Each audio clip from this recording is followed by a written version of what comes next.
Saya juga sebelumnya jujur aja ya tidak nyaman sekali ketika kritikan kawan-kawan ini yang begitu luar biasa. Saya anggap kritikannya sangat bagus ya, karena ini buat pelajaran siapapun lah.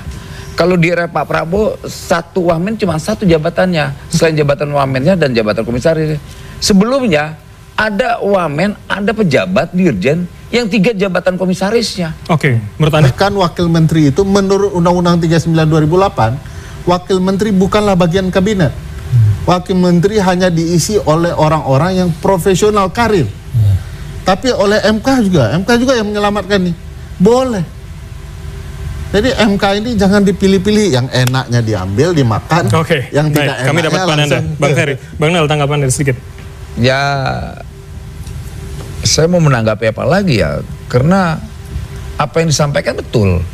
Artinya kritikan itu akan Anda sampaikan kepada Presiden, akan Anda sampaikan ya pasti akan kita sampaikan juga ke kawan-kawan kita. Harus, kalau mau jujur diakui adalah negara sedang kebingungan ngasih gaji yang patut bagi wakil menteri, begitu ya. Oke, jadi maksud Anda harus 2, gitu, dicari tempat lain untuk tempat gaji yang patut, yang 2 itu. Di putusan MK nomor 80 tahun 2019, tidak ada bunyi putusan yang melarang itu.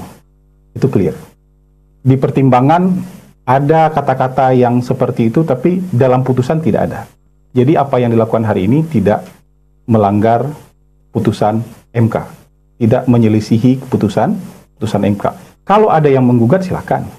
Nah, dari situ ya kita bisa melihat bahwa ya tidak ada sebuah pelanggaran terkait regulasi atau pelanggaran konstitusi yang kita jabat hari ini. Kan yang disorotin sama teman-teman itu kan bukan cuma itu.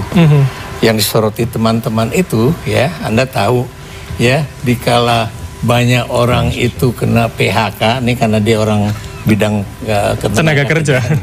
Ketika orang lagi nggak punya duit, kok tiba-tiba ada orang yang dapat duitnya nambah gitu kan.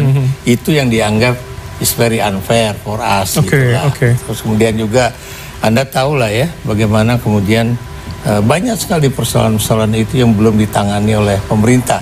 Bertaburan semua pejabat-pejabat publik kita, terus bahkan itu kemudian relawan yang juga masuk jadi pejabat itu semua jadi komisaris ya, dan itu kelihatannya untuk bancaan ya, komisaris itu. Dan yang membuat orang marah itu adalah di satu sisi ngaku bahwa pertama negara katanya mau efisiensi, tapi mereka ini kan kemudian kalau yang punya rangkap jabatan itu kan berarti mereka mendapatkan gaji double ya, nggak boleh kan sebenarnya itu. Orang mereka beralasan bahwa BUMN kan itu udah dipisahkan dari APBN ya artinya, tapi tetap aja itu adalah uang duit negara, karena namanya juga BUMN, namanya juga Badan Usaha Milik Negara. Terus dan itu pertama, kemudian orang melihat juga dalam situasi sekarang orang sedang susah payah cari pekerjaan, jutaan orang. Anda pasti sebagai seorang wamen teriris lah, sangat. Ya begitu. Jadi saya melihatnya seperti itu. Dan soal kepatutan, soal etis begitu ya, Prof. Ya, kalau soal pekerjaan ya, memang kita tahu lah. Nah, ini sebenarnya sudah salah dalam bernegara. Bukan peraturannya diperbaiki supaya wakil menteri dan menterinya layak, supaya tidak korup, tetapi malah kemudian ditempatkan ke tempat-tempat yang menurut saya bukan pekerjaannya. Bagaimanapun tadi kan Prof. Ikrar sudah sampaikan, komisaris kan tugasnya pengawasan nih kerjanya. Nambah kerjaan baru itu. Padahal wakil menteri ini juga diawasi oleh DPR. Tiba-tiba dia mengawasi oleh BUMN. Padahal BUMN itu pengawasannya juga oleh DPR. Jadi berputar-putar kerusakan ketatanegaraan kita. Menurut Anda? Kemudian kalau ada kawan-kawan melihat pada aspek yang lain, itu hak kritis yang nggak boleh juga kita nihilkan. Saya sepakat dengan kritik-kritikan apapun. Saya orang yang tidak anti kritik. Bahkan kalau memang secara tadi saya sampaikan di awal, kalau itu memang sebagai sebuah pelanggaran, saya orang yang pertama siap dipecat kok. Saya sudah terbiasa dipecat-pecat soalnya. Tapi itu bukan. Tadi Bang Noel sudah sangat bagus mengatakan yang tidak pernah disentuh Pak Jokowi.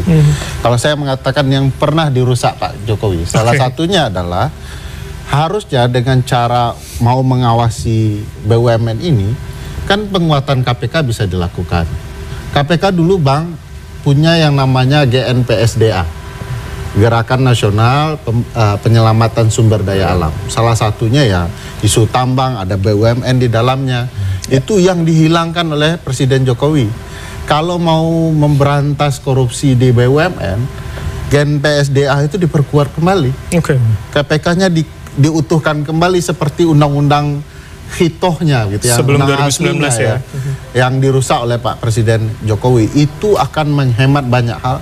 Siapa tahu kalau kemudian hemat, uangnya cukup, gaji wakil menteri bisa ditambah dengan cara yang benar, bukan dengan menitipkan di BUMN dan lain-lain. Itu menurut saya nggak tepat juga. Yang kita tahu sebenarnya jadi komisaris kan mereka nggak punya kerjaan ini. Kita mesti ngomong jujur, mereka itu sebenarnya nggak ada kapasitasnya di situ dan sebagainya, nggak punya pekerjaan. Digaji itu ratusan bahkan miliaran per bulan. Ini gimana orang nggak jadi marah, itu terjadi disparitas. Yang ketiga juga itu menunjukkan bahwa ini Pak Jokowi memang masih sangat kuat karena orang-orangnya ya loyalisnya Pak Jokowi itu semua dapat jatah komisaris gitu. Jadi meskipun kita sering, makanya kita sering kemarin ingatkan ya kita mesti membacanya hati-hati ini. Bahwa misalnya Pak Jokowi walaupun sudah tidak bisa ketemu lagi dengan Pak Prabowo misalnya gitu, tapi dia belum habis juga gitu, karena buktinya orang-orangnya itu masih bisa masuk ke komisaris, dan komisarisnya nggak kaleng-kaleng karena perusahaan-perusahaan migas seperti perusahaan besar. Gitu loh. Model kayak Ferry gini ya harus tetap hadir dalam